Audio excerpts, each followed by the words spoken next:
Live from across mid-Missouri, this is KRCG 13, live at 6. We're continuing our coverage of Governor Eric Greitens. A grand jury has indicted him on felony invasion of privacy. Good evening, I'm Megan Lane. We have team coverage this evening. KRCG 13's Garrett Bergquist is in Jefferson City. He's focusing on lawmaker reaction to this latest development. But we begin with Kermit Miller and information from the St. Louis prosecutor. Megan, a court document released late today by St. Louis Circuit Attorney Kim Gardner confirms that a city grand jury indicted Greitens for a Class D felony stemming from an incident that took place on March 21st of 2015. Gardner says the grand jury found probable cause that Greitens violated a law that makes it a felony makes it a felony to continue on. The court document says the defendant knowingly photographed KS in a state of full or partial nudity without the knowledge and consent of KS. Now, it goes on to say Greitens transmitted an image contained in the photograph in a manner that allowed access to that image via a computer. Now, ostensibly, this connects Greitens to the allegations stemming from an extramarital affair. The governor has acknowledged that affair, but has denied allegations about a photograph. The St. Louis Post-Dispatch says one of its reporters saw the governor being led down a hallway at the courthouse in St. Louis by city deputies. And late this afternoon, a statement from Greitens' attorney, Edward Dowd, says, quote, "In 40 years of public and private practice, I have never seen anything like this. The charges against my client are baseless and unfounded. My client is absolutely innocent. We will be filing a motion to dismiss." Specific details in the indictment not released today, Megan. We may find out more on that later. Okay, thanks, Kermit. News of the indictment is taking state lawmakers by surprise. KRCG 13's Garrett Bergquist joins us live from the Capitol with reaction from local legislators. The lawmakers from both parties here at the Capitol say they're still processing this late-breaking development. Senate Majority Leader Mike Kehoe says it's going to take some time to sort out exactly what actions, if any, the legislature would need to take related to this. House Minority Leader Gail McCann-Beatty says that in a statement that Governor Greitens should reconsider whether or not he is fit to remain in office. I pose that question to Senator Kehoe. Well, it's too early without me reading the indictment. In all fairness, I'm not prepared to say that. It's now a minute and a half old news, so I'd like to understand what it all means, what types of charges could come from some of these, from the indictment, and get a better read on that. Have you? Just within the past hour, Senate Minority Leader Gina Walsh released a statement in which she said in part, quote, "My thoughts are with the women and families whose lives are forever changed because of Governor Greitens' behavior and actions." Reporting live at the state capitol, Garrett Bergquist, KRCG 13. Mizzou basketball fans have been asking the question for weeks. Will Michael Porter Jr. ever suit up for the Tigers? We may have that answer tonight. KRCG 13 Sports Director Rod Smith joins us in the studio. So, Rod, will it happen? Well, no confirmation from Mizzou basketball yet, but it sounds good. Michael Porter Jr. has been cleared for all basketball activities, according to CBS Sports college basketball insider John Rothstein, who broke the story late this afternoon. That means Porter Jr. could begin practicing with the team and maybe playing in games soon. We'll hear from Tiger head coach Conzo Martin tomorrow at noon and should learn a lot more at that time. Porter Jr. was seen on the court here before Tuesday night's game with Ole Miss, shooting around. The top recruit in the country has missed almost the entire season following back surgery. Porter met with his surgeon in Dallas today, reportedly. Mizzou has just 3 regular season games left. At Kentucky this Saturday, then a road game at Vanderbilt next week before closing out the season with Arkansas a week from Saturday. Then the SEC tournament and hopefully the NCAA tournament. So we still don't know when or if Porter will be back in game action, but it's pretty obvious he would be a big boost to the Tigers. Megan and Kermit. Rod, thank you. A rival team's coach is suing Mizzou's athletic director. KRCG 13's Ashley Zavala joins us in the newsroom to explain what triggered the lawsuit. Megan, South Carolina women's basketball coach Dawn Staley filed the defamation suit against Jim Sturk. Lawyers on behalf of Staley filed that lawsuit today. They claim Mizzou's athletic director made damaging comments about the coach in a radio interview. Stirk told KTGR radio here in Columbia Mizzou players were spit on at South Carolina and called derogatory names. He said he thought Staley promoted that kind of atmosphere. The interview was a couple days after Mizzou lost to South Carolina in January. Staley is seeking a $75,000 judgment in this case. We are still waiting to hear back from Jim Stirk. And now, your KRCG 13 Weather Authority First Weather. Well, foggy conditions are starting to set in across the area tonight. We are going to find areas of patchy fog here and there. We're getting a good look at it currently across the Lake of the Ozarks on our quick car cam. When we look at the visibilities in some areas, it's already less than a mile, and we can expect to find some of these dense conditions here and there. Clouds have been locked in all day long. We are finding more rain showers beginning to move in, and again, it's kind of a heavy mist as well as that fog, and again, even a few light showers. We will find temperatures remaining fairly steady tonight, right now in the upper 30s, right around 40 degrees. And by tomorrow morning, we'll actually find temperatures warming up another degree or two. And we'll also find the rain showers coming to an end early tomorrow morning. If you don't want to catch you off guard, but it is also spotter training season as well as we transition here from the winter months. Spring is right around the corner.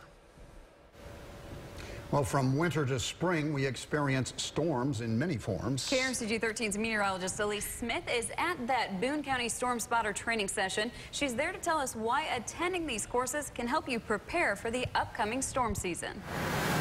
Hey there, everyone. I am at the American Legion Hall in Columbia, where at 6:30 there's going to be a storm spotter training session starting that is hosted by Boone County Emergency Management in partnership with the National Weather Service. You can see a couple of storm spotters are already starting to filter in. Boone County emergency managers are set up. Soon the National Weather Service will be arriving. Here you will learn how to stay safe in severe weather scenarios, but you'll also learn how to report different types of severe weather, such as tornadoes, funnel clouds, and how to accurately photograph and report hail. People are starting to filter in, and the best part is these sessions are free and open to everyone of all ages, all sizes. You can come on in and learn how to be an official severe weather storm spotter. Now, if you can't attend this meeting here in Boone County at 6:30, there are many other sessions that you'll be able to attend across mid-Missouri. To see the full list, you can head on over to our website, krcgtv.com. But for now, I got to get going because severe weather sessions and classes are almost in session here. It starts at 6:30. For now, we'll send it back in the studio. All right, thanks, Elise.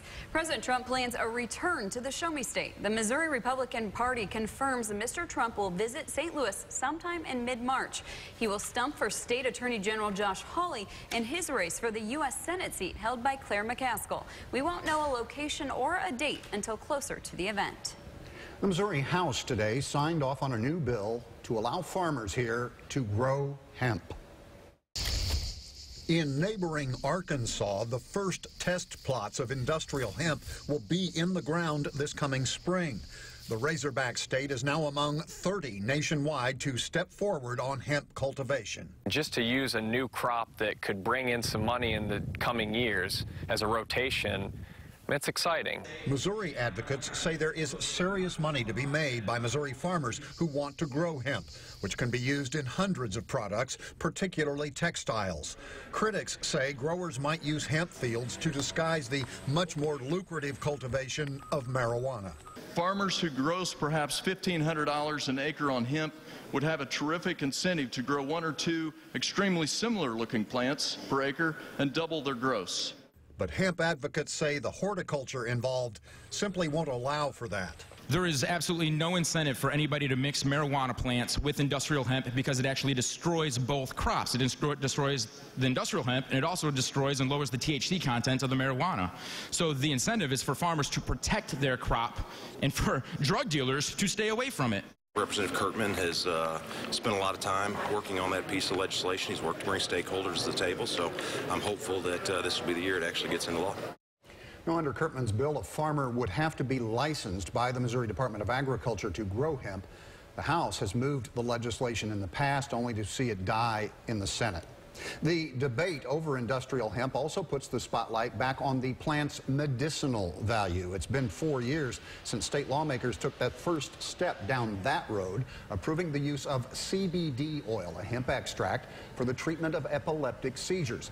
Surprisingly, few families have gained access, but the parents who have tried it swear by it. He would just fall down in church and have a seizure, and that has been something that's been amazing for our church family to see. Like, Eric doesn't fall down and have seizures anymore. Eric listens. Eric tries to talk back. He's finally learning to talk. Now tonight on KRCG 13 Live at 10, I will take you inside a Missouri lab that produces the oil and give you an update on the cannabis cure. Zach Paul is back with his complete forecast. And then more on today's top story. Missouri's governor is indicted by a grand jury. That's coming up on KRCG 13 Live at 6. You're watching KRCG 13 Live at 6 with Kermit Miller, Megan Lane, weather with Zach Paul, and Rod Smith with sports. KRCG 13 Live at 6. And now, your KRCG 13 Weather Authority forecast. Well, we dodged another bullet by not getting a lot of ice this morning. Temperatures have been warming all day long, but there was some ice the other day. Linda captured this out in Brinktown. This is covering up her plants out there and some of those bushes. Thanks, Linda, for sending in that photo. If you have a weather photo you'd like to share, we would love to see it. You can find us all across social media. Hour by hour tonight, we'll continue to find some areas of some rain through about 10 o'clock or so tonight. Notice temperatures be warming up between now and tomorrow morning. I think that's going to be an ongoing case here as we start to find a lot more moisture in the area and wind switching back to the east at 5 to 10, so fairly steady. Rain showers will be continuing into the early part of the weekend, though. We'll find some scattered rain on your Saturday, highs around 58 degrees. Some areas closer to 60 degrees. But it looks like it'll be a soggy day for the polar plunge down at Lake of the Ozarks. Sunday, not a bad day there. We'll find some sunshine in 52 degrees. For the most part, we're in the 30s. We're getting a few more 40s out there. In fact, Fort Leonard Wood a degree warmer now than where they were at 5 o'clock, and seeing that across a lot of areas. Columbia up another degree. Same thing for Jefferson City and the lake area. Again, everybody a degree warmer now than just an hour ago. Rain showers are moving in. We're finding some patchy fog across the area tonight. Use a little extra caution if you are out and about. The freezing line still well to our north and west, but northwest Missouri still dealing with the impacts from a lot of ice earlier this morning. Futurecast picking up on some of that mist and some drizzle and even a few light showers across the area this evening. By tomorrow morning, things will begin to dry out, and we'll find temperatures in the upper 30s to the lower 40s. As we go through the day on Friday, still going to find the cloud cover holding on. Temperatures will make it into the upper 40s to right around 50 degrees. It will be a pretty good day. If we get a little peak of sunshine here and there, that would also help make it a little easier to get into the 50s. And we head overnight Friday night into Saturday morning. Another round of rain moves through. Saturday morning, temperatures will be around 40 degrees. Then by Saturday afternoon, we'll find temperatures approaching 60 degrees, and we could even run into a few rumbles of some thunder. Here's what it looks like on your 7-day forecast. Again, a little cooler for Sunday, but we're dry. Could use a little sunshine. Sunday's going to be the earliest day we find that. That continues into next week as well. 57 on your Monday with sunshine, 60s for Tuesday. And we'll find another chance for some rain beyond the weekend, a week from today. Primetime Marketing, want to say thank you to you, my friends Brandon and Phil, for your support for the Special Olympics and the Polar Plunge. Again, that is coming up this weekend. I start plunge number 1 of 24 tomorrow at 3:30. Right now sitting at about $6,000. That does not include the fundraising that we had at Oscars. That does not include the fundraiser we had at Culver's last night, and does not include the cupcake money from Hy-Vee from last weekend either. So that number is going to be higher, but I still think it'll be a little shy of what I was trying to reach of 12,000, but overall it's been good. I want to say thank you to everybody for coming out and supporting all of those events, and it's not too late if you want to make a donation. We can still get that in tonight, and Hy-Vee is still doing the roundup through tomorrow, so you can stop in there and help out. Clock is ticking. It is. Thanks. Yep. Thanks, Zach. Next on KRCG 13, we continue our coverage of the indictment of Governor Eric Greitens. We'll have a recap of what state lawmakers are saying. That's coming up on KRCG 13 Live at 6. Revisiting our top story, a St. Louis grand jury has indicted Missouri Governor Eric Greitens for felony invasion of privacy. And as you said, that panel is out of the city of St. Louis. St. Louis Circuit Attorney Kim Gardner announced the indictment about 2 hours ago. Greitens accused of photographing his partner in an extramarital affair in a manner that violates state law. We spoke to lawmakers today at the state capitol to get their reaction. KRCG 13's Garrett Bergquist joins us live from the State House. Garrett. Well, state lawmakers here say they're disappointed by the news. Senate Majority Leader Mike Kehoe says that right now this is an indictment. Nothing has been proven. He says he doesn't expect this to affect the day-to-day functions of state government. Now, Democratic State Senator Jamila Nasheed of St. Louis has released a statement calling on House Speaker Todd Richardson to begin impeachment proceedings against the governor. I posed this question to Senator Kehoe. He says right now it's too soon in the investigation to say whether or not that would be an appropriate step. And Republican State Senator Rob Schaaf of St. Joseph, who has long been a vocal critic of Greitens, tweeted simply, "He's done." Reporting live at the state capitol, Garrett Bergquist, KRCG 13. In the statement just received from from the House Speaker, they say that the leadership there is forming an investigation. They will look into the matter of Governor Greitens' indictment themselves. Michael Porter's sister will take center stage tonight. The 11th ranked Mizzou Tiger women celebrate senior night. Rod's in next with sports. News for Columbia, Jefferson City, and Moberly. KRCG 13 live at 6. We'll be right back. Senior night for the nation's 11th ranked Missouri women's basketball team. It's the Tigers' final home game, at least for the regular season. Mizzou is on track to host the first 2 rounds of the NCAA tournament. Missouri is a 3 seed as of right now for the big dance. Top 4 get to host. 3 Tigers will be honored in a few minutes before tonight's 7 p.m. tip-off with Vanderbilt. Jordan Frericks, Kayla Michael, and Bree Porter. Frericks, a Quincy High Notre Dame grad, has played a big role in the Tigers' success after missing all of last year due to injury. She started all 27 games so far, second in scoring, second in rebounding, helping Mizzou to a 22-5 record, second to last regular season game tonight. The Lincoln Blue Tigers are playing Missouri Western in Jefferson City. The men's game already underway, started at 5:30. The women's game will follow. LU is 15-11. They've already clinched a winning record this season. A win tonight would also guarantee a winning record in the MIAA. The Blue Tigers stand at 9-8 right now with 2 games left. A victory would also ensure a home conference tournament game next Tuesday. We'll show you LU highlights at 10.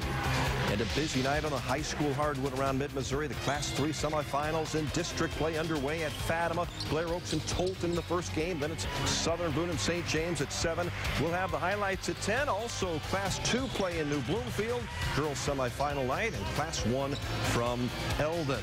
And it is senior night for the Rockbridge Lady Bruins and the Battle Spartans in Columbia. We'll have highlights at 10 and a final home game for the Jeff City Lady Jays hosting Hickman. District tournaments for the big schools, classes 4 and 5, begin next week. Megan and Kermit. All right, Rod, thank you. We have a statement now from Governor Eric Greitens. We'll have that when we come back. Just moments ago, Governor Eric Greitens released a statement about the charge filed against him. It reads in part, quote, "The people of Missouri deserve better than a reckless liberal prosecutor who uses her office to score political points."